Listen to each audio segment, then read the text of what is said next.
ಶೂಟೌಟ್ನಲ್ಲಿ ಮೃತಪಟ್ಟಂತಹ 3 ಜನ ಇದ್ದಾರೆ. ಅವರ ಕುಟುಂಬಕ್ಕೆ 15 ಲಕ್ಷ ಪರಿಹಾರ ಕೊಡಬೇಕು ಅನ್ನೋದು. ಹನೂರು ಮಂಜುನಾಥ್ ಅವರು ಹೇಳಿದ್ದಾರೆ, ನನ್ನ ಕೈಯಿಂದ ನಾನು 10 ಲಕ್ಷ ಕೊಡ್ತೀನಿ, 5 ಲಕ್ಷ ಸರ್ಕಾರದ ಕಡೆಯಿಂದ ಕೊಡಿಸ್ತೀನಿ ಅನ್ನೋ ಭರವಸೆಯನ್ನ ಕೊಟ್ಟಿದ್ದಾರೆ. ಹನೂರು ಮಂಜುನಾಥ್ ಅವರು ಭರವಸೆಯನ್ನ ಕೊಟ್ಟಿದ್ದಾರೆ, 15 ಲಕ್ಷ ಪರಿಹಾರವನ್ನ ಕೊಡ್ತೀನಿ. ಶಾಸಕ ಹನೂರು ಶಾಸಕ ಮಂಜುನಾಥ್ ಅವರು ಭರವಸೆ ಕೊಟ್ಟಿದ್ದಾರೆ. ನಾನು ವೈಯಕ್ತಿಕವಾಗಿ 10 ಲಕ್ಷ ಕೊಡುತ್ತೇನೆ. ಕುಟುಂಬಸ್ಥರು ಹೇಳಿದಂತೆ ನ್ಯಾಯಾಂಗ ತನಿಖೆ ಆಗ್ತಿದೆ. ಫೈರ್ ಮಾಡಿದ ಅರಣ್ಯಾಧಿಕಾರಿಗಳನ್ನ ಸ್ಥಳಕ್ಕೆ ಕರ್ಕೊಂಡು ಬರೋದಕ್ಕಾಗೋದಿಲ್ಲ. ತಪ್ಪಿತಸ್ಥರ ವಿರುದ್ಧ ಪ್ರಕರಣ ದಾಖಲಾಗಿದೆ. ತಕ್ಷಣ ಅಮಾನತು ಮಾಡಿ ತನಿಖೆ ಮುಂದುವರಿಸಬೇಕು. ಪ್ರತಿಭಟನಾಕಾರರ ಮನವೊಲಿಸುವ ಪ್ರಯತ್ನ ಮಾಡಲಾಗ್ತಾ ಇದೆ ಅಂತೇಳಿ ಹನೂರು ಕ್ಷೇತ್ರದ ಶಾಸಕ ಮಂಜುನಾಥ್ ಅವರು ಹೇಳಿದ್ದಾರೆ. ಯಾಕೆಂದ್ರೆ ಈಗ ಅವ್ರ ಮೇಲೆ ಏನಾದ್ರು ಒಂದು ಕಠಿಣ ಒಂದು ಕ್ರಮ ಆದ್ರೆ ಮೊದಲು ಸಸ್ಪೆಂಡ್ ಮಾಡಿ ಆಮೇಲೆ ತನಿಖೆ ಮಾಡ್ತಾರೋ ಅದೇ ತರ ಇದು ಮಾಡ್ಲಿ.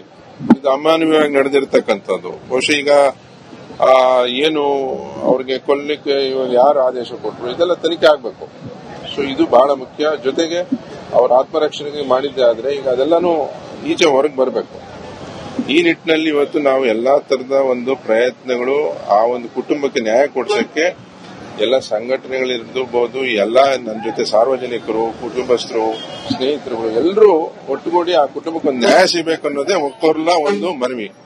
ಸೊ ಈಗ ಅವ್ರೇನಪ್ಪ ಅವ್ರ ಬೇಡಿಕೆ, ಯಾರು ಅವ್ರು ಮಾಡಿದಾರೆ ಅವ್ರು ತಂದ ಮುಂದೆ ನಿಲ್ಸಿ ಅಂತಾರೆ. ಈಗ ಅವರೆಲ್ಲ ಅಪ್ಸ್ಕೊಂಡಾಗಿದ್ದಾರೆ. ಈಗ ತಕ್ಷಣಕ್ಕೆ ಎಲ್ಲಿ ತಂದು ನಿಲ್ಸೋದು? ಈಗ ಆಲ್ರೆಡಿ 103/1 ಕೇಸ್ FIR ಆಗಿದೆ. ಬಹುಶಃ ಈಗ 103/1 ಕೇಸ್ ಅಂತಂದ್ರೆ ನಿಮ್ಗೆ ಗೊತ್ತಿದೆ, ಕೊಲೆ ಕೇಸನ್ನ ನಾವು ರಿಜಿಸ್ಟರ್ ಮಾಡಿದ್ವಿ. ಫಾರೆಸ್ಟ್ ಅವ್ರದ್ದು ಇನ್ನೂ ಕೇಸ್ ತಗೊಂಡಿಲ್ಲ. ಹಿಂಗಿರೋವಾಗ ನಾವು ಏನು ಈ ರೈತರ ಒಂದು ಈಗ ಆ ಕುಟುಂಬಕ್ಕೆ ಒಂದು ನ್ಯಾಯ ಕೊಡಿಸಕ್ ಸಾಧ್ಯನೋ ಎಲ್ಲಾ ತರದ ಪ್ರಯತ್ನಗಳು ನಾವು ಸಂಪೂರ್ಣವಾಗಿ ತೊಡಗಿಸ್ಕೊಂಡು ಮಾಡ್ತಾ ಇದ್ದೀವಿ.